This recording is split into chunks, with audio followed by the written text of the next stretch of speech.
Son muchas las mujeres artistas que han sido injustamente olvidadas en la historia del arte. Sí, podemos hacer una lista muy larga. Hoy vamos a hablar de una de ellas. Vivió en Francia, en la primera mitad del siglo XX. Esta que ves aquí es una de sus inconfundibles pinturas. En realidad, todos sus cuadros, pintó más de 200, siempre fueron el mismo cuadro, un ramo de flores armoniosamente conjuntado. Cada tallo, cada pétalo, cada brizna y cada hoja fueron primorosamente pintados en cada uno de sus cuadros. Siempre pintó el mismo cuadro, pero siempre era un ramo de flores diferente. Sí, ya sé que todavía no te he dicho el nombre de esta pintora olvidada por la historia. Por cierto, cuando sus padres, que eran muy pobres y vivían en una pequeña aldea del norte de Francia, la llevaron a bautizar, el sacerdote les preguntó cómo querían llamarla. Respondieron que no habían pensado un nombre para ella. El cura les sugirió uno, Serafina. Los pobres campesinos aceptaron y con ese nombre la futura artista habría de pasar a la historia, aunque la historia parece que sigue resistiéndose a dejarla pasar. Lo que realmente pasó fue que Serafina, después de ser maltratada duramente por la vida, también tuvo que sufrir el ser despreciada y maltratada por la historia. Cuando apenas tenía 1 año, murió su madre. 6 años después, murió su padre. Su hermana mayor se hizo cargo de ella. Serafina, en vez de ir a la escuela, se dedicaba a cuidar las ovejas en el campo. Con 16 años entró en el convento de las Hermanas de la Providencia para trabajar como asistenta. Vivió con las monjas hasta 1901. Ese año se fue a vivir a Senlis, un pequeño pueblo cerca de donde había nacido, trabajando como criada en diferentes casas.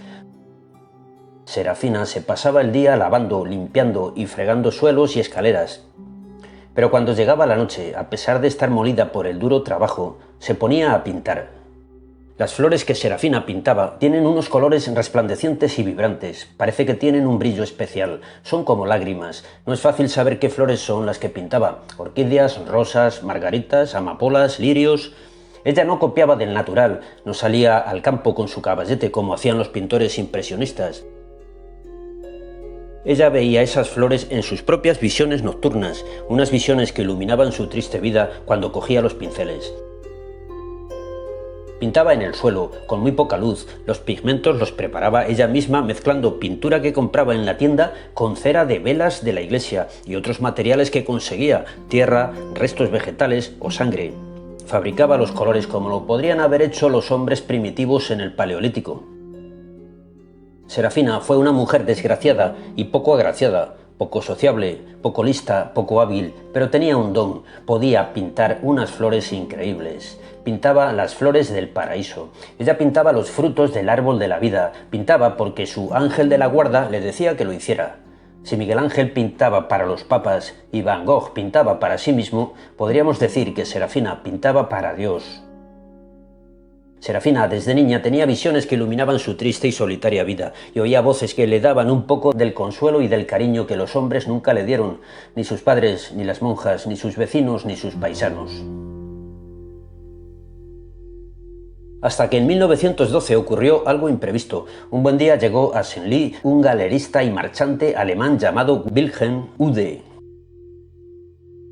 Buscaba un lugar tranquilo para pensar y escribir.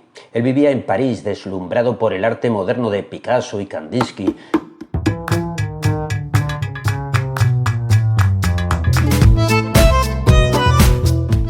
Y se dedicaba a organizar exposiciones de esos artistas vanguardistas que estaban revolucionando la historia del arte. Este es el retrato que Picasso hizo de su amigo Wilhelm Ude. El caso es que cuando el marchante alemán recién instalado en el pueblecito de Senlis se fijó en uno de los cuadros que había colgado en la pared de la pobre casa que le habían alquilado, sintió la misma fascinación que sentía cuando visitaba el taller de Picasso o cuando veía los cuadros de Van Gogh en una exposición. Le explicaron que esos cuadros los hacía la señora de la limpieza, una mujer que hablaba con las flores y con los árboles, con los ángeles y con la Virgen María.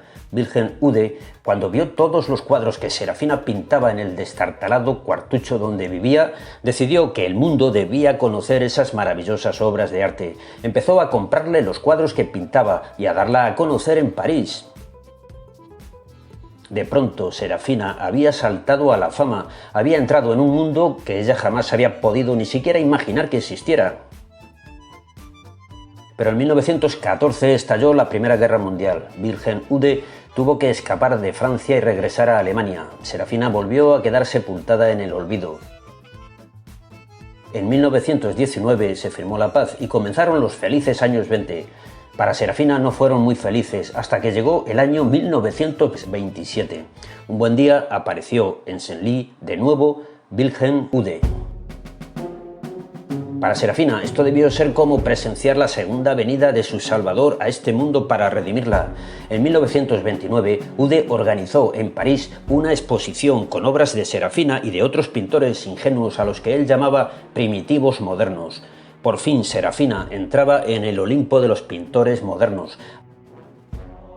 Había empezado a ganarse la vida vendiendo sus cuadros. Los vecinos de Senlis no daban crédito a lo que veían. Serafina se había convertido en una artista moderna, reconocida y admirada en París por aristócratas y ricos millonarios. Serafina siguió viviendo en Senlis. ¿En qué se gastaba el dinero? En los años 30, Vilhelm Ude dejó de visitar a Serafina y comprarle cuadros. Serafina se volvió loca y fue internada en un manicomio. Se negó a volver a pintar. Esto ocurrió en 1932. El caso es que ese mismo año, en París, el marchante alemán volvió a organizar una exposición de los primitivos modernos, con obras de Serafina. En 1937, esas pinturas fueron expuestas en Zúrich y en el Museo de Arte Moderno de Nueva York. Serafina seguía en el manicomio de Clermont, muy cerca de la aldea en la que había nacido, y allí murió en 1942. Murió de hambre, encerrada en aquel centro psiquiátrico que debía ser lo más parecido al infierno que podamos imaginar. Fue enterrada en una fosa común del cementerio de Clermont. 3 años después, en 1945, Vilhelm Ude organizó una exposición individual dedicada a Serafina de Senlis en París. Sus cuadros están repartidos actualmente por unos cuantos museos de arte moderno, incluso en el MoMA de Nueva York.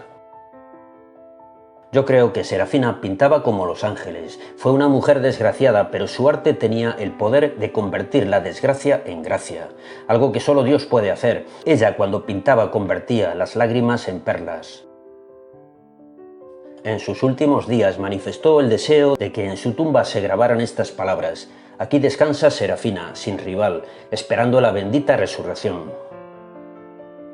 Ahí lo dejo escrito y espero que cuando llegue aquel día, cuando resucitemos, algunos de nosotros vayamos a verla para decirle: gracias, Serafina. Vamos a terminar. Te recuerdo que voy a poner en marcha unas videoconferencias para los que estáis apoyando mi canal en Patreon. En este vídeo te explico cómo van a ser, échale un vistazo. Y te recuerdo también que sigue disponible el libro que publiqué el año pasado con una selección de los mejores vídeos de este canal. Se titula El arte que viene. Ahí abajo tienes un enlace para conseguirlo.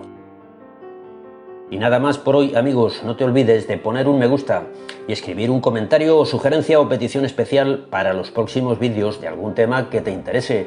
Y suscribirte, por supuesto. Y si ya estás suscrito, a lo mejor te puedes plantear apoyar este canal en mi página de Patreon desde $1 al mes. Hasta el próximo vídeo. Adiós.